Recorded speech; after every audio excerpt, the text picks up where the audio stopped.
সুলতানের হাতে সর্বপ্রথম শিল্পী অবমূল্যা যিনি ছিলেন খুলনা বিভাগে।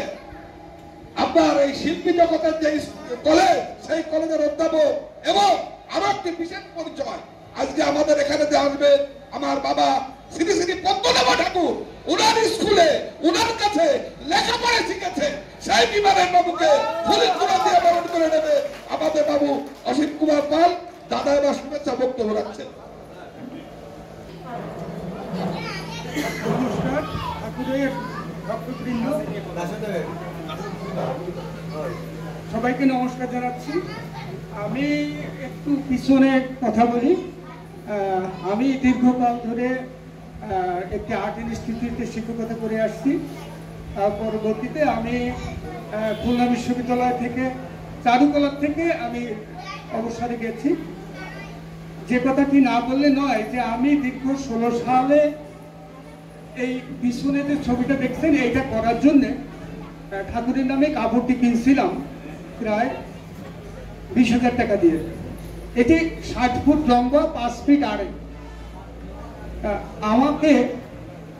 আমি যে জ্বলন্ত একটা জিনিস যে ঠাকুর আমাকে দয়া না করলে এটা আঁকতে পারিনি। মানুষের যে কৃপা বর্ষিত হয় ঠাকুরের, যেটা দেখা যায় না, আর আমার এটা তার জ্বলন্ত প্রমাণ। আমি দীর্ঘদিন এটা সম্ভব না আমার পক্ষে। 60 ফুট লম্বা, 5 ফিট আড়ে ঠাকুরের নামে ছবি আঁকা এটা বিশাল ব্যাপার। আমি সারা জীবন আমার ছাত্রদের মানুষ করেছি। আমি অনেক রকমের ছবি আঁকছি। আমি এশিয়ান প্রদর্শনীতে পার্টিসিপেট করেছি, কিন্তু পার্টিসিপেট করলে কি হবে? ঠাকুরকে না আঁকা, ঠাকুরকে আঁকা ঠাকুরের কৃপা ছাড়া সম্ভব না।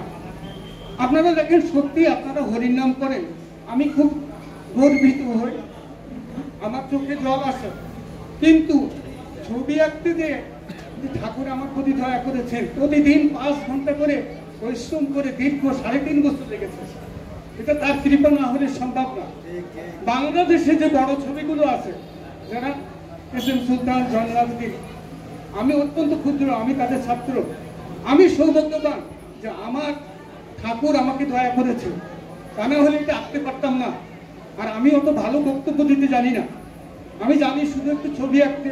তাই আপনারা আমাকে যে এই পর্যন্ত যতটুকু করেছি ঠাকুর দয়া করছে। আপনাদের সামনে আমার এই ছবিটা কয়েকটা জায়গায় প্রদর্শিত হয়েছে। আগামীতে অনুষ্ঠানে এটা হরিদ্বারে প্রদর্শিত হচ্ছে। আমি সংবাদ পেলাম 2টি বড় ছবি তারা ওখানে ব্যানার তৈরি করে প্রদর্শিত হচ্ছে। আমি গর্বিত, আনন্দিত। আমার জীবনে যেটা করতে পেরেছি, সবার আশীর্বাদ, আমাকে আশীর্বাদ করবেন। আমার ইচ্ছা রয়েছে এটা হরিচাঁদ ঠাকুরের, বাকিটা যেন গুরুচাঁদ ঠাকুরের কিছু করতে পারে।